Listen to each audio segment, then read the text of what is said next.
to rehydrate some sourdough starter. So this is sourdough starter that I dehydrated, and it perks back up pretty quickly. Usually after about 24 to 48 hours, it'll be good to go to start baking bread with.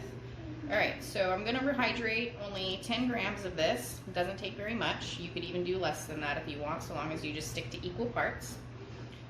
All right, so I'm going to add 10 grams of sourdough starter.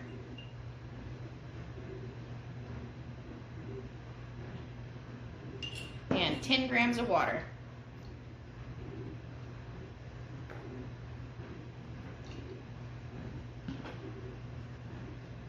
I'm going to give that a stir. All right. And then I'm just going to leave this to sit for anywhere between like 8 and 12 hours. It's really just the dehydrated starter needs to soak up the water. So, and then anywhere in that 8 to 12 hours, if you just want to give it a stir like once or twice, just to help kind of mix everything together a little bit more. And then we'll be back in 8 to 12 hours to do the next step. All right, so after 12 hours that it's been sitting, it has now absorbed all of the water and it's ready for its first feeding. All right, so since I mixed 10 grams of water with 10 grams of the dehydrated sourdough starter, I now have 20 grams of starter. So I'm going to feed it a 1-1-1, which is just equal parts sourdough starter, flour, and water. So to this 20 grams of sourdough starter, I'm gonna add 20 grams of water.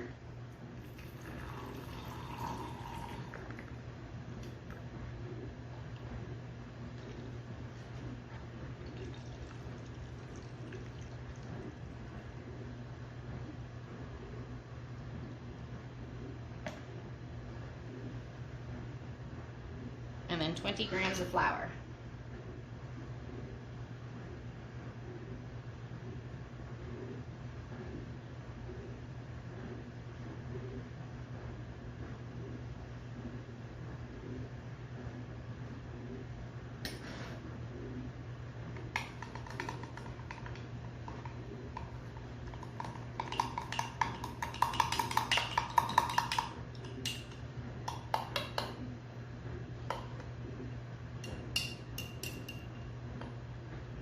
Once that's all mixed up, I now have 60 grams of starter, and I'm going to come back and check on it in 12 hours.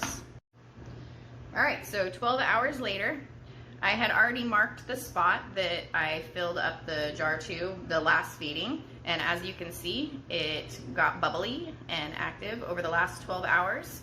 So I'm just going to give it a stir at this 12-hour mark. You can see on the inside, you see some bubbles popping. So I'm just going to give it a good stir.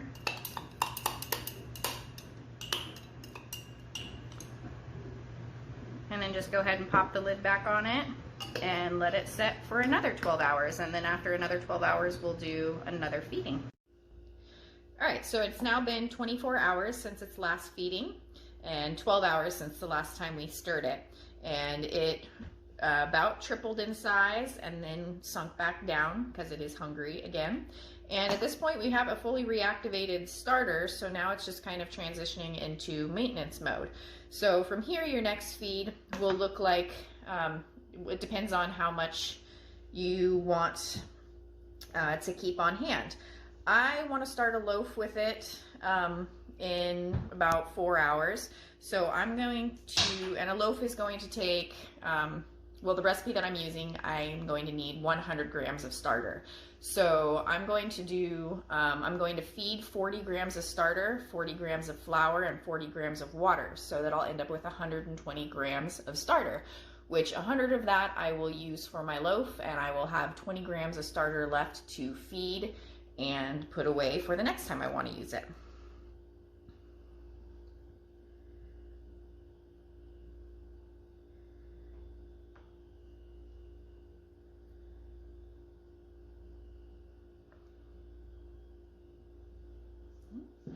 So there's 40 grams of starter.